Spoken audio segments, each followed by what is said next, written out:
What if your surgeon told you your endometriosis wasn't that bad? Only to find out later that your uterus, bladder, and rectum were fused together by the disease. That's what happened to Deb Stark. After years of pain, dismissal, and being told she was fine, Deb finally found a specialist who understood what others had missed, and what he discovered changed everything. Now she's turning her experience into a mission to help other women recognize when something isn't right, find better care, and become their own strongest advocates. This is a conversation many of us can relate to. You won't want to miss it, so stick around. Welcome to Endo Battery, where I share my journey with endometriosis and chronic illness while learning and growing along the way. This podcast is not a substitute for medical advice, but a supportive space to provide community and valuable information so you never have to face this journey alone. We embrace a range of perspectives that may not always align with our own, believing that open dialogue helps us grow and gain new tools. Join me as I share stories of strength, resilience, and hope, from personal experiences to expert insights. I'm your host, Alana, and this is Endo Battery, charging our lives when endometriosis drains us. Welcome back to Endo Battery. Grab your cup of coffee or your cup of tea and join me at the table. Today, I'm joined by Deb Stark, the founder of Wulf Woman, a platform created from her own deeply personal experience with endometriosis, chronic pelvic pain, and the search for answers. After years of being told that her pain was normal or that there wasn't much wrong, Deb eventually found a specialist who recognized the severity of her disease. Her second surgery revealed extensive endometriosis throughout her pelvis and abdomen, with her uterus, bladder, and rectum fused together. That experience became a turning point, not only in her own healing journey, but in her mission to help other women avoid the same path. Through Wulf Women, Deb is working to provide trustworthy education, vetted resources, and practical tools to help people better understand endometriosis, prepare for surgery, find appropriate specialists, and become stronger advocates for their own health. Please help me in welcoming Deb Stark to the table. Thanks, Deb, so much for sitting down with me today. I am thrilled to be able to just sit in a space with another advocate who takes things to a level of passion and clarity and everything else. So thanks for sitting down with me today. It's such an honor to have you. Thank you for having me. I think that one of the things that's the most impactful things as a patient we can hear is someone else's story and how they get to where they are in their advocacy, because we all start advocacy with our own story. It always starts with a background. It starts with whether something was really good or really bad, or maybe something in between. So what was it for you that drew you into this space? What is your story? How do we get to know you better? Yeah, well, what brought me to my advocacy work? I mean, I have a story that's very similar to many other stories that you've probably heard. My story is important, but it's not unique. Starting with years of strange symptoms that I didn't quite understand or connect, right? Turning into extremely severe pain that was crippling that no one could figure out, being a mystery to my doctors, finding out through Reddit threads, reading through, and I'm digging through, typing my symptoms in like many of us have, most of us have, and finding the word endometriosis and reading the stories of women who have endometriosis and thinking, this doesn't look good. Convincing my gynecologist who I'd been working with that I had endometriosis and convincing her to do a surgery in which she missed 95% at least of the disease that was in there, telling me that I was fine and dropping me. I think the moment that everything changed, it's like that Hillary Duff song, In a Moment. It was taking the photo, and I knew after my second surgery, or my first surgery, something isn't right. And then my body just was screaming through that year. And I got a hold of the photos from my surgery, and I went to a specialist that I had found, Dr. Adam Duke in Post Falls, Idaho. And I showed him the pictures, and I said, and I gave him all my notes. I said, something's not right. Please, for the love of God, what is wrong with me? Mm-hmm. And he just, it was like an average Tuesday for him. He says, "Oh, there's the endo on your rectum. Oh, your appendix is destroyed. Your uterus is destroyed. Your cervix is destroyed. Here's the." And I just could not believe in that moment that years and years had gone by and I'd had a surgery where someone took photos of what was going on and no one could figure this out. And it was so easy for him to look at those photos and say, I know what's wrong with you. Those are the words that every woman earlier in their endometriosis journey wants to hear. I know what's wrong with you. That's the golden nugget that we're all looking for. And I mean, I started making videos online, preparing for this surgery with Duke. And, I was just like, I'm just going to make one video a day. I've always wanted, I'm a Leo. I love to talk. I'm a singer as a kind of a side gig. And I've always wanted to just turn on the camera and start talking, but I never knew what I wanted to talk about. And I was like, okay, I've got something I'm going to talk about. And I didn't really expect anyone to listen, but I was like, I've learned something crazy that I need to tell people about. And I need to work through this traumatic, crazy thing that happened to me. So just turned on my camera, started talking. Hey, I'm Deb. Here's what, got a surgery. I had my surgery and boy, was it damaged throughout my entire pelvis and abdomen. I mean, most of the organs from my rectum up through my rib cage were fused together. Just in a solid lump. It was crazy. I don't know how I was living. But yeah, that grew as the months went by. More and more people started sharing their own stories. And I learned that my story's not special. Thousands, millions of women have the exact same story as me, sometimes even more horrific. And it grew. I started learning more and I started sharing what I learned as I learned it. And then I started making educational jingles about endometriosis to try to bring more women in to teach them what I'd learned so far, doing skits, and it's just kind of snowballed, Yeah. Well, it's so interesting. And you're talking about, trying to convince your doctor that you have endometriosis. And I'm like, what other disease subset do you have to convince your doctor that you have when it's so prevalent? It's 1 in 10, really closer to 1 in 7 is what some of the now statistics are saying, right? So why we have to convince them that classic signs of endometriosis are endometriosis and for them to investigate is shocking to me. Every single time I hear this, I'm like, why is this not taken seriously every single time? And why are we not at a pediatrician level starting to look at these symptoms earlier on? Where are we missing the mark here? And as patients, we are the ones that often become more passionate about that because we've lived it, right? And the experts are very passionate as well. But how do we start this earlier so that you don't have fused organs? How do we prevent the loss of being able to have kids if we want, or the ability to have a functioning kidney for a lot of people who lose kidneys and silently lose their kidneys and they don't know? It's just baffling to me that, yes, your story is not all that uncommon, but it's still so impactful and so powerful because it paints a picture of just how we are often not taken seriously in our own symptoms. It's to convince someone to take us seriously is such a task, and it's such a hard task at hand a lot of times. When you are going through that process initially with your first provider, was it you that brought up the potential for endometriosis, or did she say anything at all about it, given your symptoms? She said nothing about it. I told her my symptoms. She recommended birth control, which I'd been on birth control for 15 years. And once I stopped taking it, that's when the pain got started. And some of the other random bladder infections that weren't bladder infections, those started kind of, I was like, I hopped off birth control. The pain got, and then she said, get back on birth control. You were better. And I said, Doc, I think there's something mechanical going on. And she did find an ovarian cyst when she had done many, many ultrasounds. So she's like, oh, you got a cyst. It's fine. And I'm like, I don't think a cyst is big.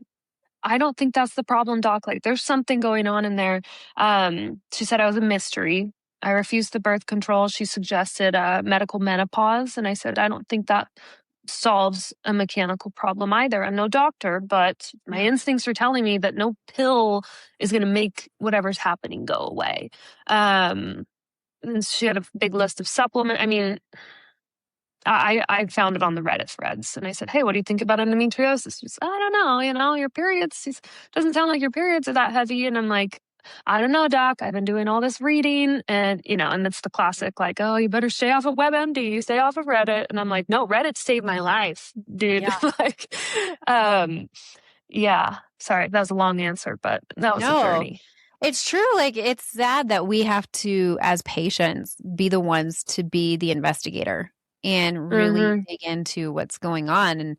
And symptoms aren't mysterious. There's a reason for our symptoms. And it's whether they're curious enough to explore those symptoms and look at the bigger picture as opposed to Mm-hmm. isolating those symptoms. And I think that a lot of times within endometriosis care, they tend to isolate the symptoms as opposed to Yeah. looking at it as a full body thing. Because again, what they're taught in medical school is that it is a period disease. If you don't have heavy, painful periods, which is one of the only identifiers for a lot of OBGYNs, then it's not endometriosis, right? Mm. When it's a whole body systemic disease. And now that's being classified that at a federal level, which is fantastic. Maybe we'll get more recognition. I don't know, but it is Mhm. like one of those things where because they work in a silo, they see symptoms siloed, they don't look at it as a complete picture. And I think that's what's so hard about a disease that ravishes the entire body. And symptoms vary from patient to patient. It's Mhm. so hard when you don't have more background into the disease. You don't have a skill set that really follows the disease and you're not solely focused on it, which is kind of what led you to what you're doing now, right? Like figuring that all out and working in advocacy, which every patient that does advocacy doesn't do it for no reason. Like it's Yeah. not easy. It's a lot of work. Uh-huh.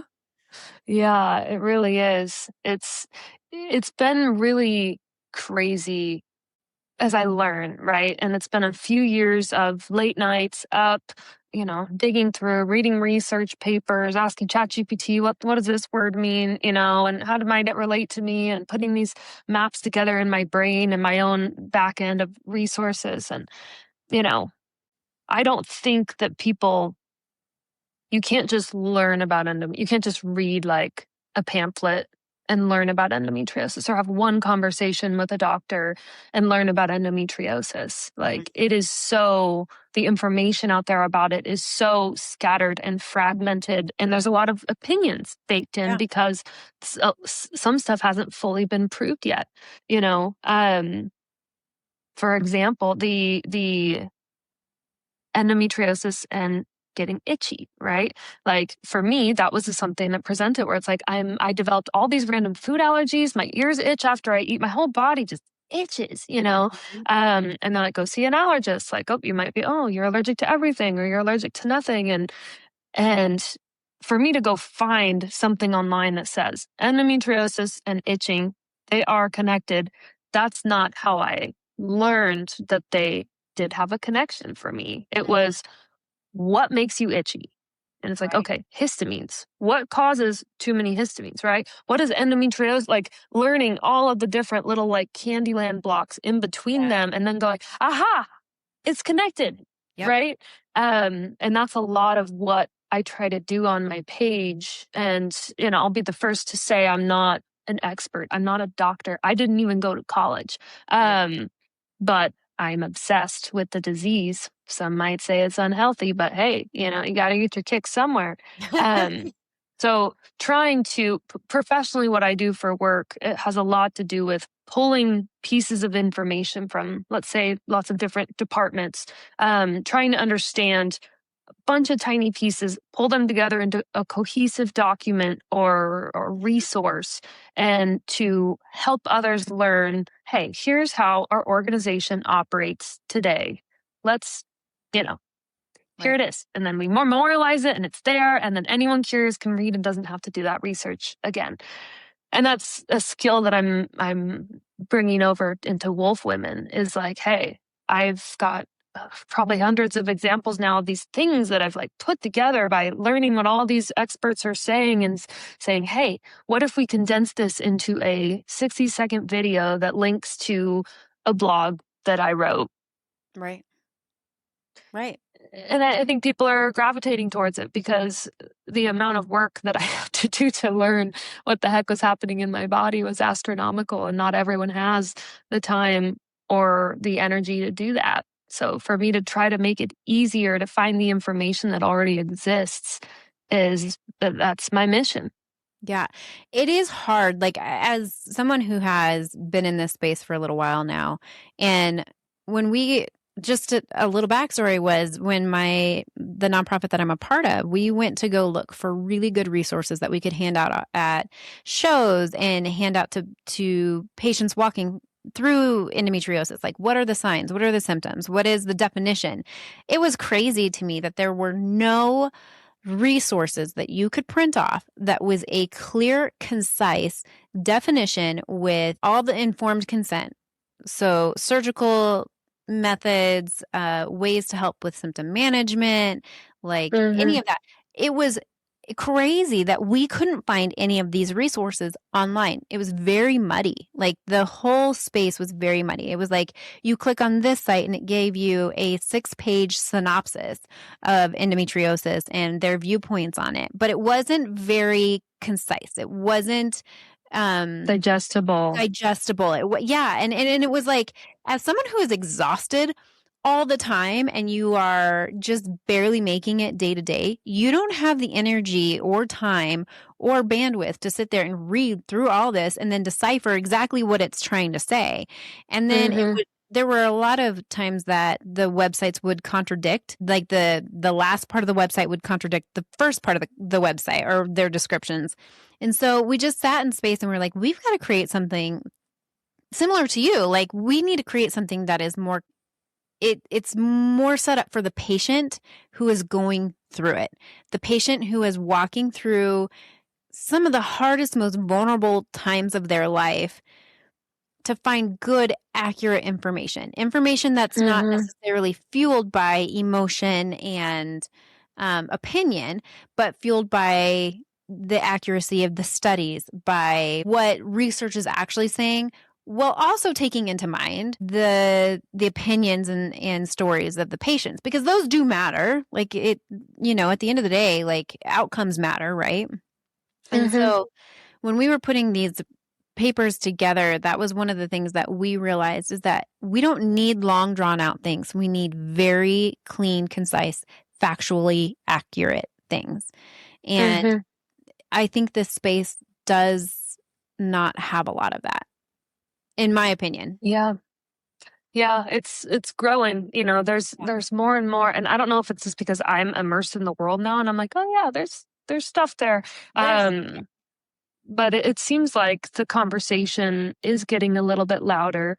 And my hope with Wulf Women is, I just think about myself in the past, lying in bed, just writhing in pain, crying because the doctor called me a mystery again, or tried to give me birth control, and just scouring, just reading, just desperate. Is this a symptom of it? Is this a symptom of it? Could this be, it's like trying to find the answer that no one could give me. And I did it, and when I think about myself in that point, and then I think about the magnitude, the amount of women that are in that exact same space that I was, they feel they're alone, they're scared, they don't know what's going to come. They're reading the stories, and the stories are heartbreaking. Every single one of them heartbreaking. And you think, is that going to be my story?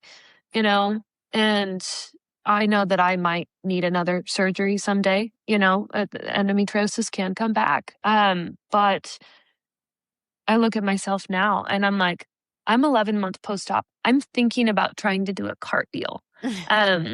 Yeah. And I used to be good at cartwheel. And I just kind of stopped moving, I was just kind of hunched over, and it's like, I don't jump and don't jolt me and just ow, and I would just, I'd like to reach back and say, hey, there's a path out. And it's not, here's what to do. Here's the protocol. Here's, 10 steps of what you need to do.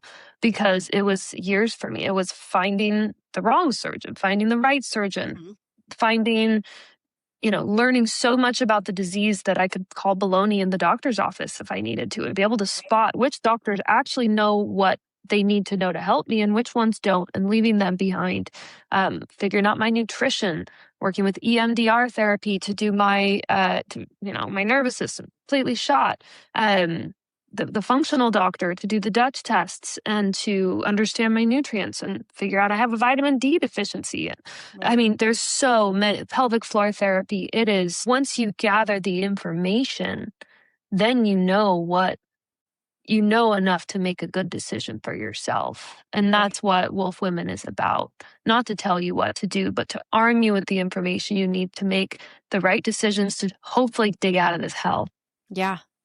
Well, and I think that a lot of times, and this is what happened with me and probably similar to you in a lot of ways, but in my initial stage of endometriosis, I actually had a really good doctor. She was very compassionate, but I was desperate. And when I was first diagnosed, I mean, this was 2009 when I was first diagnosed, there wasn't a lot of information out there.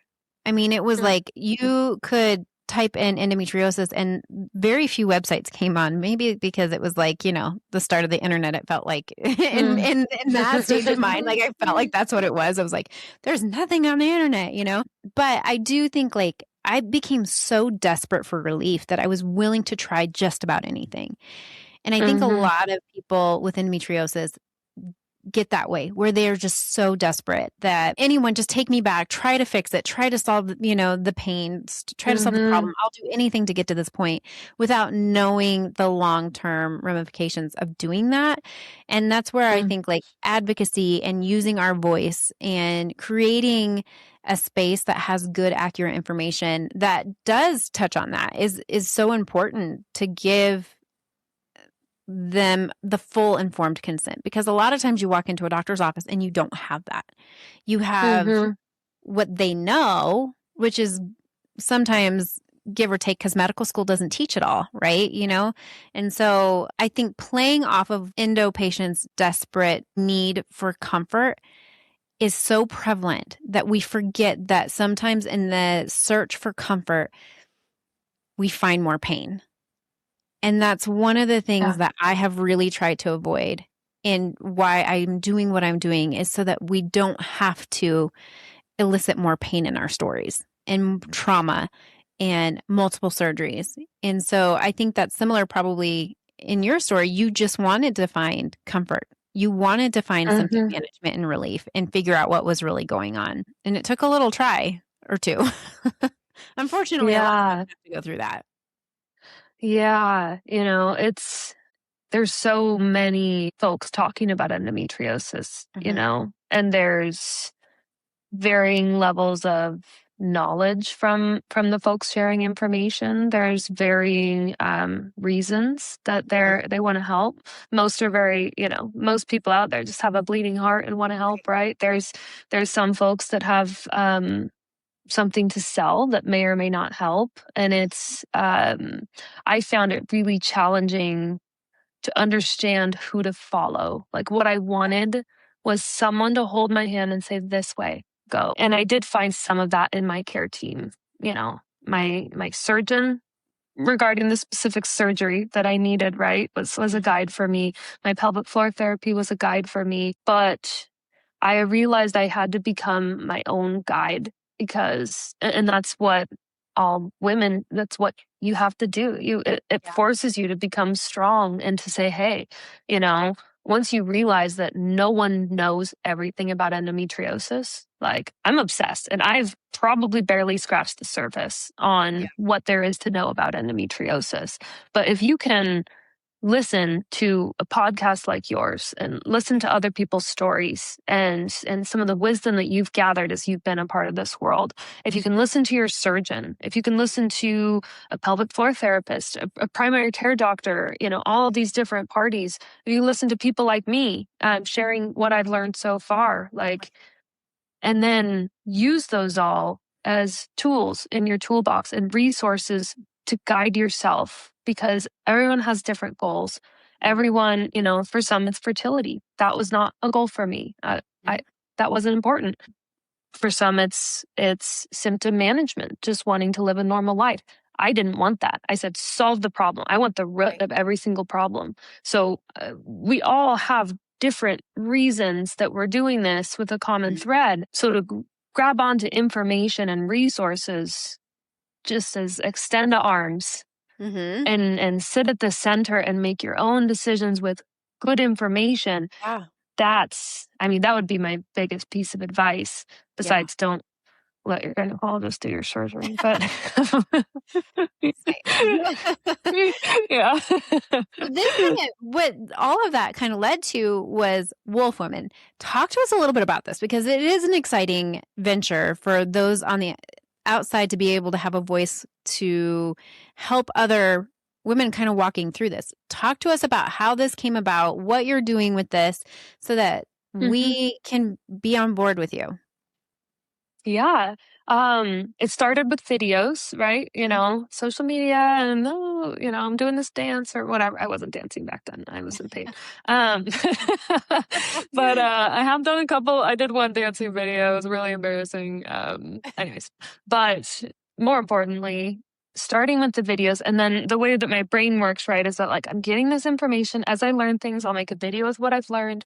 And then I was like, I need a centralized location to put all of this information. I need a website. And that's a lot of what I did when I was recovering from surgery, is like figuring out how to put a website together. And I'd say let me just tell you a little bit about the website. I'm really excited about it. Yes. But, it starts with, a homepage, obviously, but, and there's like an FAQ of all of the most common questions about endometriosis, trying to help folks to understand things like removing your uterus isn't going to remove endometriosis from your bladder, right? Like some pieces that were real aha moments for me. A comprehensive page of what is endometriosis and all of the symptoms that I experienced that could be maybe not directly from the endometriosis tissue, but could be a downstream effect of endometriosis, it's a very popular page. But I've got a blog, and I've got a ton of resources about, guide for how to tell if your doctor is an endometriosis specialist, or questions to ask during your consultation, tips to prepare for endosurgery, a template for filling out to prepare information for your doctor. Saving the most exciting for last, though, is the Wulf Woman endometriosis surgeon directory. And I'm very aware and very respectful that there are other directories out there, right? Like it's Nancy's Nook is how I found Adam Duke, and I will forever be grateful.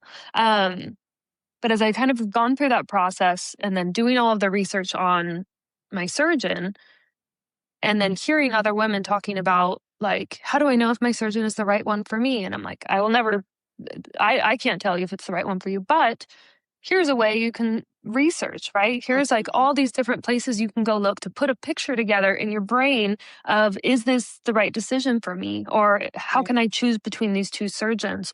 So what my directory is it's a list, yes, but if you click in to a surgeon, what I'm doing is I'm doing deep research on each surgeon, not sharing my opinions, because my opinions don't matter. I'm just a chick. But what are these people? How are they marketing themselves, right? What are patients saying about them? What research are they doing on PubMed? Are they deep into research about endometriosis? Can I find information about the newest technology they're using? Or if they work with a bowel specialist, or if they refer you to PT? What does an appointment look like to diagnose? I'm basically just like grabbing stuff from all over the internet, spending hours researching the surgeons, putting this paper together, and then plugging it, like publishing it for free on my website to hopefully help women to save some time and energy doing their resources. I have all the sources linked so they can go, look themselves for the information in case I misrepresented anything. But yeah, I'm pretty excited about this project. I had 20 of the profiles built. I have over 200 surgeons on the list, and I'm just going one by one and researching these surgeons with the help of my community. I put out a request to my community and said, hey, tell me your surgeon story. Like, tell me what it was like working with your surgeon. And I've got hundreds, maybe 1,000 by now, of submissions on the website of people sharing good, bad, neutral experiences about their surgeon, and pulling that in addition to what I find publicly on the internet. It's been a pretty powerful project that the community is working together on. Yeah. If someone is interested in like really helping with this project, what is the best way for them to be able to engage with this project? Because I think a lot of people, have had great surgeons. Again, some have had not great surgeons. And they want to have that voice. They want to help the community as much as they can. And maybe this is a really good fit for them to help the community grow with education. How would they get involved with this project? Yeah, I mean, the best way to get involved is to head over to my website and find the directory and to fill out the form with their experience, or even to read through some of my resources and give feedback and say, hey, it'd be great to see this in future renditions. Or, if they see something that's wrong, because I'm a human being and there could be a typo, or there could be, what I want is to help amplify the voice of the community. But I need the voice of the community to do that. So come share your story. But I also want to be held accountable. I've got disclaimers all over the place, right? Of do your own research, like make your own decision. Like, don't just see someone on this list and say, I'm going to go, under the knife with them because Deb said so. Like, I'm not an expert. I'm just a chick. You're not just I could get something. Like a cool chick. Yeah. Well, I'm a Wulf Woman, baby. You're a Wulf Woman. Right. Yeah. So I guess my point with that is like, tell me if I did something wrong. Tell me if I need to go make an edit. This is a community project, not a Deb project. So communicating with me via that forum or commenting on my videos is, a great way that I understand what the community might need or how I might help. Or come join the community, honestly, because it's saved me, really. And so many, when we find there's so many lovely endometriosis communities out there. And before I found mine, you ever seen The Hangover? Yeah. Where and he has that speech where he's like, I used to be a one wolf. I was a one-man wolf pack. And then I met you, and then you, and then then it was a 4-man wolf pack. I need to get that down word for word. But that's how I feel about Wulf Women. Is wolf is my spirit animal, but I was a lone wolf before, and now we're an entire pack of Wulf Women who are too informed to be ignored. And we make good decisions because we have good information. And I'm not alone anymore. No. And together we're building something cool. And it's crazy, when you can sit in a space with community members, and there's so much evidence to point to their being power and being together and part of a community. It helps reset the nervous system. It helps with, doing your homework and being informed and all of those things. It helps so much with that. And that's one of the things that I always talk about is community matters so much in this space, specifically because we live in isolation for so long, just trying to get through day to day and figuring out what's going on with us. And a lot of times for various reasons, we don't always want to talk about what's going on with us. And so that isolation creeps in and when you're not at your best. And so being part of a community can bring that isolation to the surface and be like, I can't do this alone. And there's healing to be done in that. And so I love that you're bringing that community together. I mean, there's always risks associated with doing that. Obviously, not everyone's going to get along in a community. Let's be honest, right? We're going to be real about this. This is honesty. Not everyone gets along, and it's not, not everyone's going to see eye to eye, but I do think there's power in bringing the community together to really make it more powerful and more impactful and create change.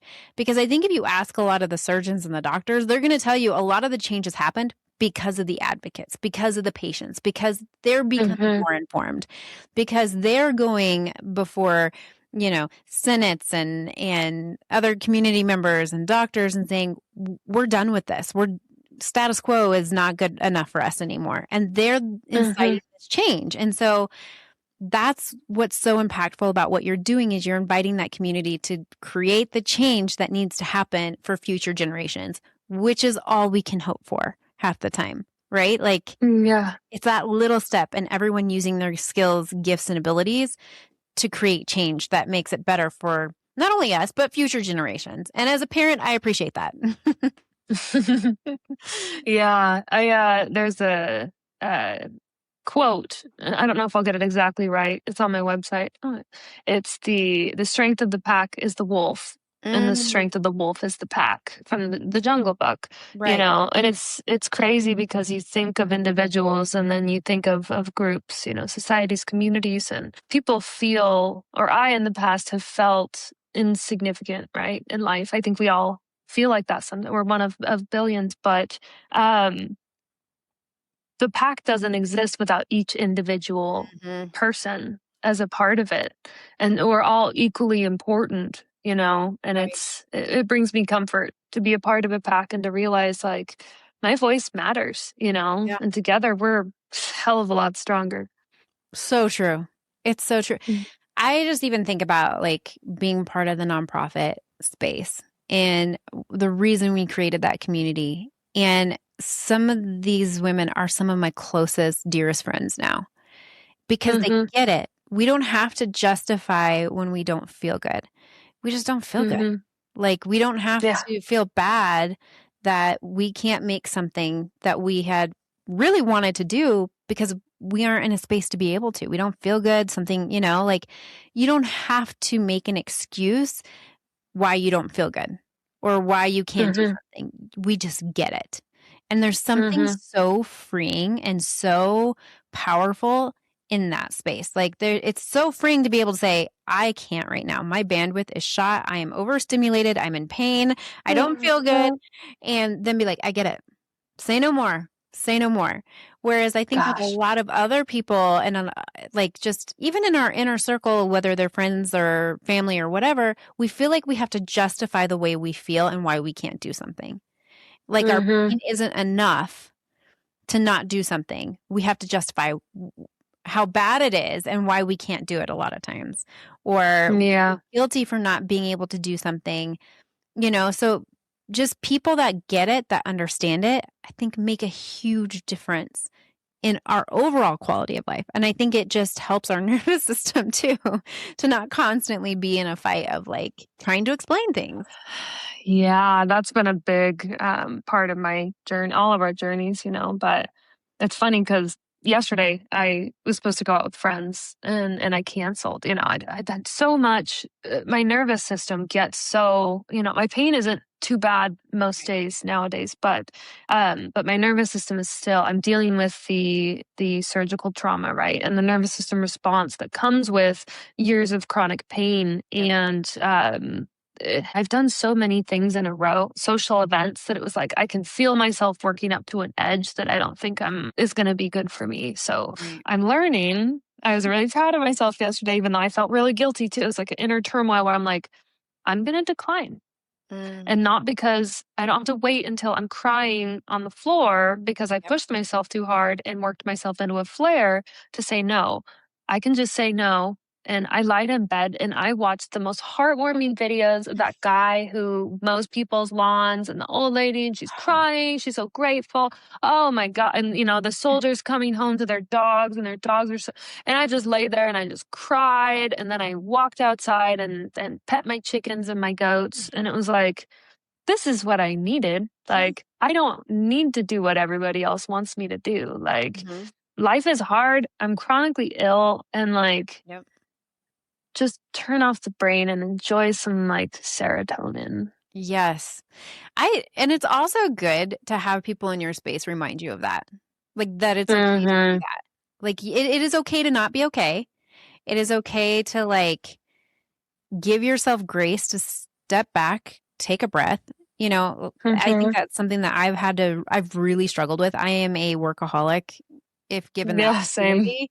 I'm also a perfectionist. Like, what is going on? Like, those of us who are Uh-huh. perfectionists oftentimes have limitations with our bodies. And so it's challenging because, and I've said it before, I have the buffet plate theory, which is like we as chronic illness patients are given the 6-inch buffet plate, whereas other people might get a 12-inch buffet plate. And if we try to fill everything on our 6-inch buffet plate that the 12-inch plate fits, it's going to overflow and you're not going to get the quality that you were looking for. You're going to mix up flavors and it's going to be overwhelming and it's going to spill off and you have to clean your plate. You know what I mean?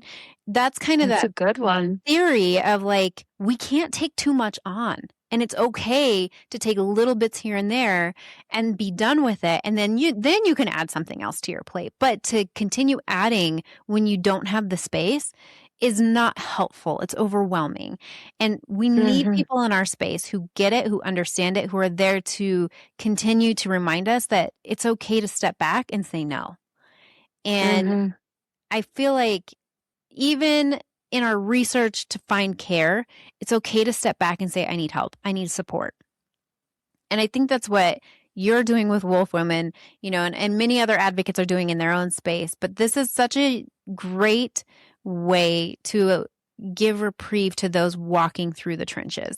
Is like Mm-hmm. they don't have to do all the research themselves. This is a tool that is a resource that isn't stated just from opinions, but it gives the facts, gives you good clarity on specific providers. And you've done the work for them, which is giving back to a community when you wish you probably had that way back in the Oh day. my God. Yeah, and I know this isn't the warmest and fuzziest thing in my brain, but it's also, I am very passionate about efficiency. And a lot of what I do at work is I'm driving efficiency for organizations. And for me to go through all those years of learning, and Yeah. then for every other woman in the freaking universe with endo to have to go through all of that, like it's inefficient. Yes. Like document, stick it there, and then people can come learn what I've learned, and then they can spend the next 4 years learning even more Yep. instead of just getting the basics down. So yeah, I mean, everything in my universe between the efficiency, the sorrow for the past version of myself, the power of a community. I mean, there's the universe screamed at me that I needed to use my voice. Yep. I don't think there was another option, and I don't plan on stopping. You Yeah. know, it's Yeah. just part of me now. And to preface this by saying you doing the surgeon's list, this is not surgeons paying to be on your list. This is you No. looking at all the like learning about the Mm-hmm. practice, the way they work, what the patient insight is. It's Mm-hmm. not a pay to play platform. And Mm-hmm. so if you think it is, if you're wrong. This is a way for you to get insight into different surgeons and how they practice. And Mm-hmm. they don't have a say necessarily in like how it Yep. how it plays out on the website. These are just what you're able to find, Mm-hmm. which may not encompass the full picture. You still have to do a little bit of that research, but this might Yep. give you a good base place to start and then continue to look at the various things that would change your care's outcome. Like I always Mm-hmm. say, I can give you resources and tools, but you have to figure out what's going to be best for your care. It is not Mm-hmm. a one size fits all. It's not a linear process. It is a very up and down roller coaster process. Mm-hmm. But let's give some tools to make it a little bit easier so it's not such big drops, you know? Yeah. Yeah, that's well said because there's a lot of information I don't have and I don't know. But uh, if you want to know what I know, you can go to my website, and that's what I've got so far, and what's on my social media. And if I learn more, then I'll check my resources, provide sources to studies as is appropriate, and stick them up for you. Yeah. And put your voice in there. Let your voice matter too in this process. Like Yeah. go to the website, fill out the form and Yes, give please, your voice. please be a part of it. Yeah. Yeah, and I'm learning so much too from the community, you know. Oftentimes I'll get a lead on piece of information. Maybe that's a surgeon, or maybe that's a new treatment that Mhm. is potentially coming, or and you know, it's a seed. The person might not know everything, but it's like, oh, Mhm. I'm getting all these pieces of information. I can grab onto some of those and, you know, and plant them and water them and learn and share. So I'm like a funnel, you know. It's like drop your information to me. I'll research them one by one with the help from the community and all the experts that are talking out there, Mhm. and then make it public so that everyone else can see it. It's Yeah. pretty cool. I like it. It is fun. I love looking at those things. What is one piece of research that blew your mind that just every time you think about this research, you're like, oh, I'm so glad I found that? Is there Oh like, my God. there's probably a lot, but is there one specific one that you were like, it just floored you when you looked at it? I'm trying to remember. I need to go back into my notes and make sure I'm getting like the names of the people and the names of the the research right. I'm always very afraid I'll misquote something going by memory with Yeah. those details. But I mean, the there was a study about, I mean, many studies, but the way that mast cells Mm. are I'm not a scientist, so I'm afraid. Sometimes I accidentally say like sub out the wrong word, so I'm like very cautious. But the way that mast cells react to endometriosis in the body and the chain reaction that that sets off is just so many of our symptoms come from this. I mean, so the study was regarding the amount of mast cells that live in endometriosis tissue, or near endometriosis tissue. There's a correlation there, and being able to prove that, it it built a bridge between a lot of the other theories that I had. Theories that the itchiness Mm-hmm. that I was experiencing, the histamine, the swelling, that so much of that was related to my endometriosis. 'Cause I didn't find a lot of studies that's like endometriosis causes, you know, itching, right? But to find the study that says, hey, mast cells are definitely a thing with endometriosis, and histamines in another study are definitely a thing with mast cells. And therefore, endometriosis and histamines are connected. Mm-hmm. That was one of my biggest aha moments, like the time I was spending trying to figure out what allergies I had, when Yeah. really I needed to, for my specific body, lower the amount of high histamine foods that I was eating per day. And I brought on a DAO supplement to help me process my histamines before they hit my gut. And now it's not an issue for me, you know? And that's crazy. Like that one study just blew Changed my your mind. trajectory. Uh huh. Yeah. Yeah. And it's interesting because like we learn all this stuff oftentimes after our surgeries, though I didn't realize, like, even for me, I have EDS and I had no Mm idea what EDS even was. Like, not a clue, and hmm. how closely Mm hmm. related, or, how not related, but how It's closely okay. they interact with each other, the endometriosis and EDS, like how prevalent they are in co-conditions. And so I didn't realize this till much later. And so a lot of my symptoms I was feeling weren't necessarily endo symptoms, but I couldn't really figure out why I was in pain still until I figured this Mhm. out. And I was like, this changes Yeah. everything. To understand your Uh-huh. body changes everything. It's just so crazy, It like, the way that you can now advocate for yourself, you can advocate for your care, you can change the direction of your care just by understanding your body better. So the Mhm. research aspect of it is something I absolutely love doing because I learned so Yeah, much. so much. Oh my Mhm. god, and it's cool with doing these surgeon profiles is I'm coming across a lot more studies that I get to go through and read and understand. So, not just learning about the surgeons, but give it, you know, just there's a lot of conversation out there about there not being enough research on endometriosis and women's health. This is true. I'm not going to say it's not true, but there's a lot of question marks and things that Right. we don't know. But there's a lot of research out there, and finding more and more and more, and it's just crazy. If we could take the amount of knowledge that exists about endometriosis now and delivered it to the hands of every gynecologist that's the front line for a woman with pelvic pain and endometriosis symptoms, Yep. whew, Yep. be a whole different world. Like, we need research dollars, but we need to take that research and put it into the hands of the people, or the brains of the people that we're supposed to go Right. to when we hurt. Yeah. And I want to preface this also by saying, like, not all research is created equal. There is a lot of Yeah. research out there that is kind of like throwing lipstick on a pig type theory, where it's like it seems like it's really good research, but it's been done and it's old research, and they just rephrased it to look prettier and have like the words and like that Mhm. target certain demographics. Like, not all research is good research. So you do need to know how to research these things and ask questions to those experts. Mhm. Ask them for clarification, ask them for better understanding. I do that all the time. Like, with Mhm. friends in this space who are experts, I will message and say, "Hey, I looked at this research. Can you help me?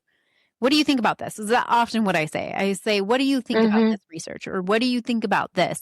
And to get their synopsis of it gives me better clarity, because they're looking at research from a different lens than I am. I am not an expert Mhm. when it comes to looking at research. I'm not an expert at understanding it all the time, but asking the questions gives me better clarity. And I understand that Mhm. not everyone has that accessible to them, but a lot of times these experts will answer you if you have questions on research. They love Yeah. it just as much. They want to bring clarity to it.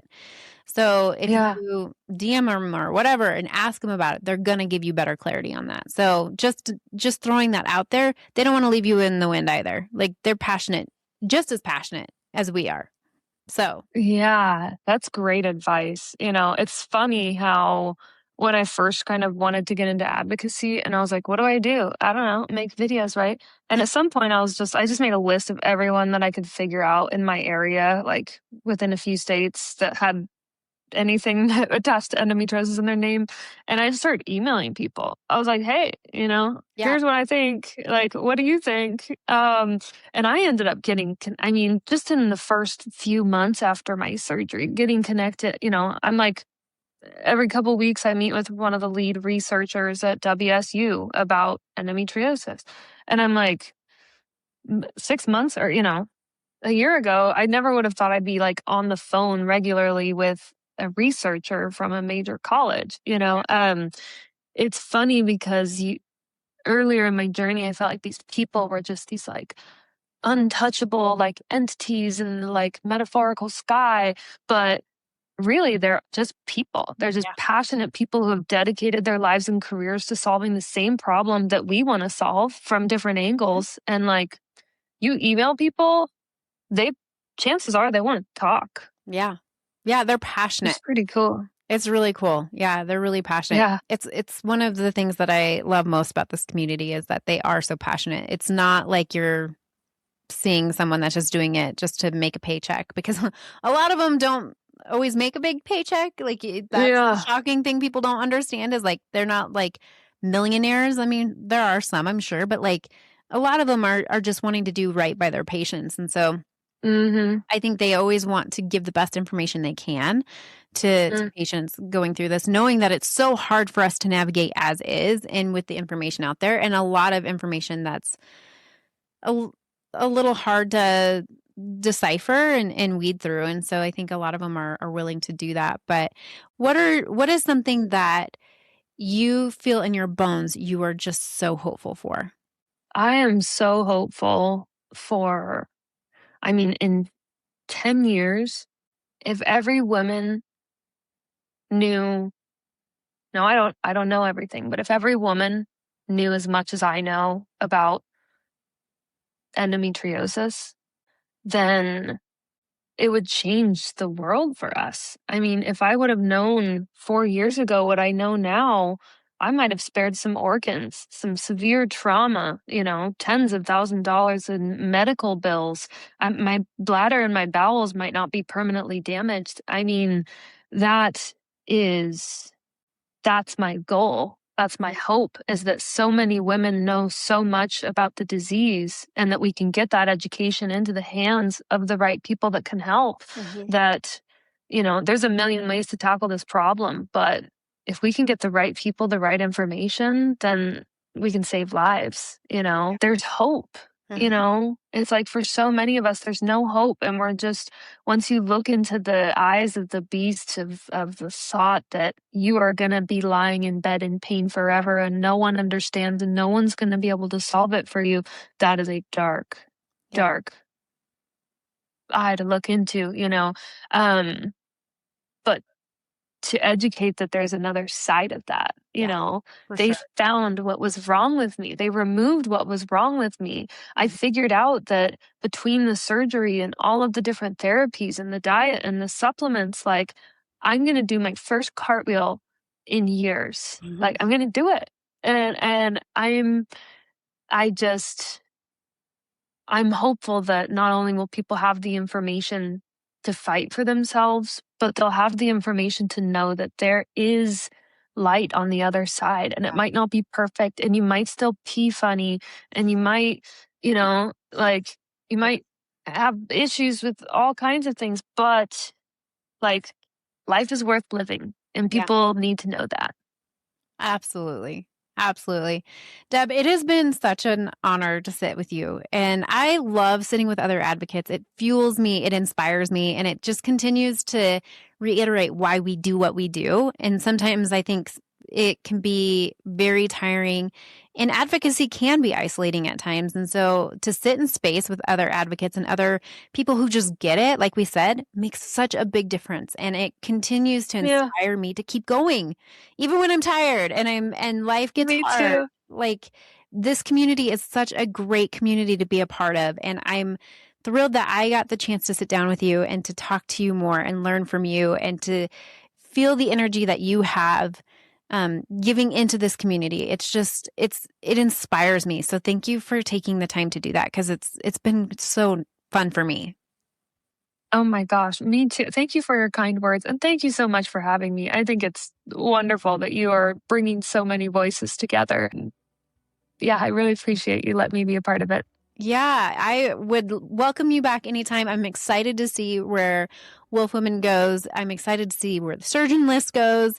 And I want to hear other people's feedback. Like, tell us like how this has impacted you, because I think that we need to know if this is helpful. And I think you would agree with that. Like, if this list is helpful, like, let us know. We want to hear how it's impacted you and how it's changed your trajectory in your journey. So leave a comment on either page, Endo Battery or Wulf Woman. Like, let us know, because I'm really curious to see how this advocacy has impacted you, because I know it will. But Deb, thank you so much. Thanks for taking the time, and you're welcome back anytime.